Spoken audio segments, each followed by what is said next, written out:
Bueno, está con nosotros Santiago Cafiero, gracias por venir, ¿cómo va? Gracias, Mariano. Qué curioso, ¿no? Siempre que estás, digo, más allá de tu presencia y tu trayectoria, cualquiera de la política o del ámbito social, o personalidades reconocidas y destacadas de la Argentina como el doctor Cormillot, y te cruza en un estudio en cualquier lado, la referencia a tu abuelo, ¿no? Sí, bueno, eso... Qué tipo querido ha sido en la política, Sí, qué difícil sí. lograr eso, ¿no? Y sí, bueno, fue un hombre dedicado a la política también, ¿no? Y si bien por ahí lo que planteaba Cormillot anteriormente, ¿no? Quizás con estas discusiones que a veces se generan, siempre, el que está en la función pública siempre está en el ojo de la tormenta, Claro. es así. Si no te gusta, si no te bancás eso, no lo hagas. ¿Estás más tranquilo vos hoy con los libros?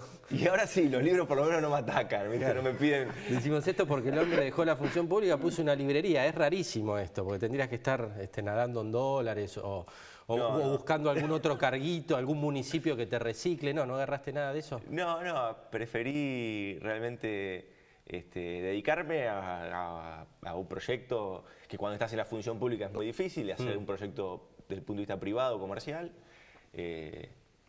Ustedes me conocen, vos me conocés, el equipo también.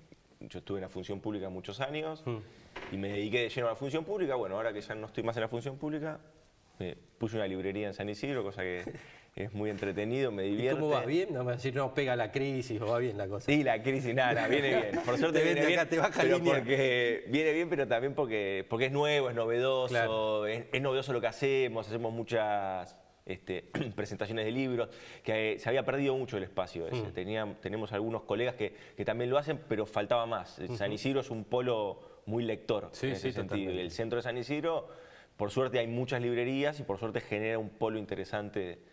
Bueno, redondea el chivo, así empezamos a hablar del peronismo. ¿Dónde están? ¿Dónde está? Ya está, gracias. Sí. Entonces, punto de encuentro, van ahí a Ituzaingó 112, Ituzaingó y Cosme Becar, librería, los atendemos bien. Bueno, Si van de parte de Región Norte, con un descuento. le podemos hacer un descuento. Genial. Vamos a pasar. Bueno, ¿se renueva el peronismo? ¿Se renueva de verdad? El peronismo siempre, cuando transita una derrota, comienzan las dispersiones. Sucedió siempre esto. Derrotas impuestas por lo electoral o derrotas impuestas, si se quiere, por un golpe de Estado, digamos, o por proscripciones. Esto genera siempre dispersiones hacia dentro del movimiento, lamentablemente. Y estas dispersiones muchas veces ponen en jaque la identidad del peronismo. Ajá. Es decir, cómo interpreta el peronismo o la identidad del peronismo, un partido político con doctrina de 70 años, digamos, cómo interpreta la realidad de hoy, las redes sociales, digamos, cómo se inserta en una sociedad que pretende una representación política moderna, si querés, o actual. Sí. Y resignificar eso siempre te vuelve a la palabra de la renovación, digamos, ¿no? Entonces eso es lo que sucedió ahora, que bueno, naturalmente después de la derrota del año pasado, empezaron las dispersiones lógicas, y empezaron los tironeos de, bueno, quién conduce y cuál es la nueva ecuación de conducción partidaria o del peronismo o del movimiento. Bueno, Claro. y eso está en tensiones hoy, digamos. No Está en resuelto. tensiones. Sí, eso está en tensiones. Sí. Y además porque, digo, es distinta a aquella renovación que encabeza tu abuelo cuando es gobernador, porque ahí el peronismo pierde la elección, pero no desde el poder. Compite Luder Alfonsín. Acá, digo, algunos que quieren renovar, bueno, más que se están escapando del kirchnerismo y tratan de subirse a a este nuevo espacio o a esta nueva conformación o a este liderazgo en tensión que tiene hoy el peronismo. Es como muy, muy reciente, que es necesario que lo haga igualmente, ¿no? La convocatoria es a un debate profundo Ajá. sobre la identidad del peronismo, sobre la identidad del movimiento. A ese debate profundo entrarán lo que decís vos, aquellos que hace 20.000 años que están todavía en sus cargos, en sus funciones públicas, o aquellos que han tenido otra trayectoria más corta y compañeros que quieran debatir. El debate va a ser abierto y va a ser amplio, y la convocatoria va a ser esa. Participará el que tenga, al que le interese esto, y en segundo lugar, al que considere que puede hacer un aporte en esta línea. Ese liderazgo que tiene por un sector, a ver si lo definimos, al menos hoy, no sé qué va a pasar el día de mañana, pero por un sector van el grupo de los intendentes, por otro lado va el kirchnerismo con Cristina, te pregunto si Scioli está ahí, vos que lo conocés, y por otro lado queda Massa, o Massa ya no es ni del peronismo y es otra cosa con Néstor Luiser. A ver, es difícil interpretar a Massa porque Massa tira mensajes cifrados hacia la estructura del peronismo, pero públicamente muestra un discurso totalmente distinto y que lo aleja cada vez más de las bases del peronismo y de la identidad del peronismo. Qué buena definición diste de Massa hablándole al peronismo, permanentemente. Entonces, eso, ¿no? que permanentemente ocurre eso. Lo venía haciendo desde el 2013 en adelante, hizo eso. Siempre él, tratando de buscar ese tipo de relación. Si lo pongo afuera o adentro a Massa, yo no pongo ni saco, digo, porque, por ejemplo, en ¿dónde lo ponemos a Felipe Solá? Y yo a Felipe Solá lo pongo adentro del peronismo. El otro día dio un gesto importante de ir y acudir a un acto donde posiblemente lo hubiera pensado, che, me pueden putear, me pueden decir esto o lo otro, que traicioné o que no traicioné.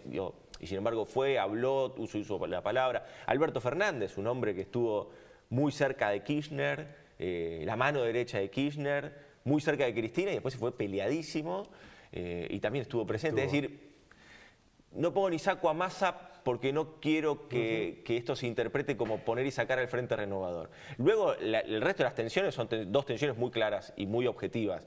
Y más que poner nombres lo que digo es una tensión lógica del peronismo. Es la tensión entre los que tienen responsabilidad de gestión y los que no la tienen. Claro. Es la tensión de los que los mueve más, Max Weber los mueve más la ética de las convicciones que la ética de las responsabilidades. Es decir, el plano ideológico que el plano práctico. Bueno, esa es la tensión lógica dentro del peronismo. Yo espero que todo este debate surja con todos adentro, digamos, ¿no? Y que las ecuaciones de conducción generalmente se hacen o por persuasión o por un liderazgo natural o por una interna. Claro. Bien. Yo te quería preguntar algo de economía, pero me quedo con un poquito de política, ¿no? Todo movimiento político necesita un liderazgo, un líder, un proyecto y un territorio. Dame nombres de quienes tienen esos lugares dentro del peronismo. ¿Puede ser? Líder, proyecto, territorio. Mira, a ver, lo que pasa es que hoy nosotros venimos de un ejercicio hegemónico del poder que fue el ejercicio hegemónico de Cristina. Estaba todo. La pones como líder todavía. No estaba todo. La pones como líder. No, hoy ya está en discusión, digamos, hoy no lidera Cristina, Claro. el movimiento nacional justicialista no lo lidera Cristina Kirchner. Que haya sido tan hegemónico esa conducción. ¿Es así naturalmente en el peronismo o tal vez no tendría que haber recaído tanto en una persona? Mira, qué sé yo, lo mejor es enemigo de lo bueno, decía Perón. Acá el resultado fue digamos, y es el que se dio. Cristina hizo un ejercicio hegemónico del poder y había un proyecto de país y había un territorio. Era la única líder nacionalizada que por muchos años tuvo el país, hasta llegar a las elecciones. Pero hasta eso es la única que contemplaba un liderazgo nacional y supranacional. Nosotros no nos olvidemos que cuando ella renueva con el 54% de los votos, va a la cumbre del G20 y la felicitaban, hacían cola a todos los presidentes para felicitarla, desde Barack Obama, que hablaba también de su reelección próxima, hasta Hollande, digamos, estaban todos fanatizados con Cristina en ese momento. Entonces, ¿a qué voy con esto? Con que ella constituyó un liderazgo muy, muy fuerte y muy hegemónico. Esa silla vacía, porque yo considero que hoy sí esa silla está vacía, es difícil volver a llenarla. Y ahí empiezan todas las tensiones. Entonces vos me preguntás, ¿hoy quién puede suplantar eso? Yo te diría que hoy no hay nadie que pueda suplantar eso dentro del peronismo. Si esto no existe un debate y un proceso interno que después genere los mecanismos necesarios como para que emerjan ese tipo de liderazgos. ¿Y los que tienen el territorio, los gobernadores, no hay ninguno ahí? Por eso, a ver, lo que pasa es que son todas instancias provinciales, te diría. Y si voy a lo local o a lo de la provincia de Buenos Aires, son instancias municipales o regionales. Ninguno nacionaliza. Ninguno llega a nacionalizarse desde el punto de vista del liderazgo nacional que necesita el peronismo. Primero, Santiago, una acotación, ¿no? Porque en aquellos años 80 los renovadores, el peronismo fue injusto con los renovadores, porque luego los dejó afuera, ¿no? Los votó en contra en aquella interna. Y hablando de liderazgo, uno tiene que hablar de Antonio Cafiero, sin duda, ¿no? Y quizás esto daría más para una charla de café, pero creo que muchos lo quieren escuchar. ¿Qué fue lo último que pensaba Antonio Cafiero respecto del kirchnerismo, del peronismo, de la Argentina? A ver, Antonio mantuvo una relación de idas y vueltas con el kirchnerismo, te diría.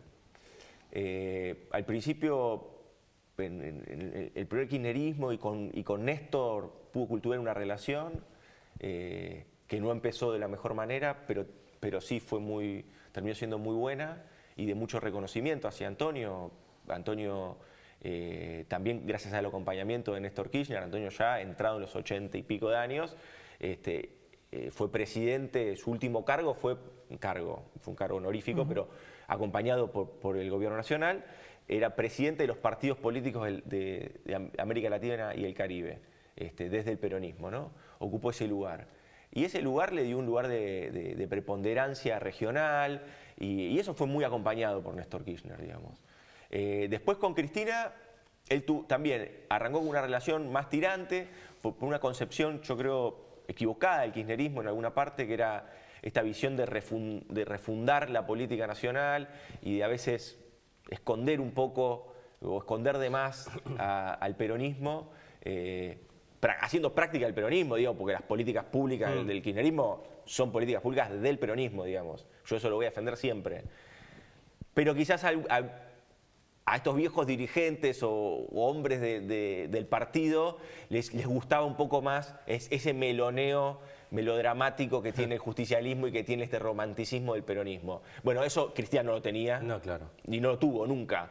Pero, sin embargo, cultivó una muy buena relación, tal es así que el prólogo de las memorias de Antonio Cafiero, que fue su obra de 3 años, 3 años escribiéndolas, Antonio con su notebook, digamos, porque esto a veces, ¿viste? Aparece el ghostwriter y el escritor fantasma que te escribe. No, Antonio Cafiero escribió sus memorias, un libraco gigante. Bueno, el prólogo lo hizo Cristina Kirchner. ¿Está en la librería el prólogo? Sí, el prólogo y el libro. Tenemos todo. Lo último, dejemos un poquito el peronismo, te quiero preguntar por San Isidro, ¿cómo lo ves? Tuvo varias sesiones y varios temas que convulsionaron la tranquilidad que tenía antes el Consejo Liberante, que llegaba un proyecto, se levantaban 20 manos y se aprobaba, varias terminaron empatadas, se ve una oposición más madura, que trabaja en conjunto, que deja las diferencias políticas de lado y se para detrás de proyectos mucho más criteriosos que hace algunos años atrás.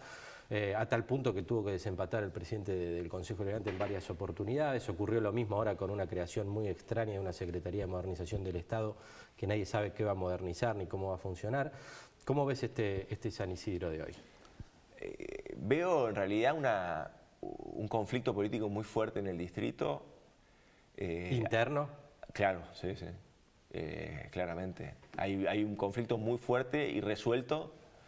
¿Qué hablas entre el Consejo Liberante y el Ejecutivo? Entre Gustavo Posse, su acercamiento al PRO y el radicalismo histórico, o la lista 3 que integra el posismo. Ahí hay una fractura política que está repercutiendo en la gestión diaria del distrito. ¿Eso a qué lleva?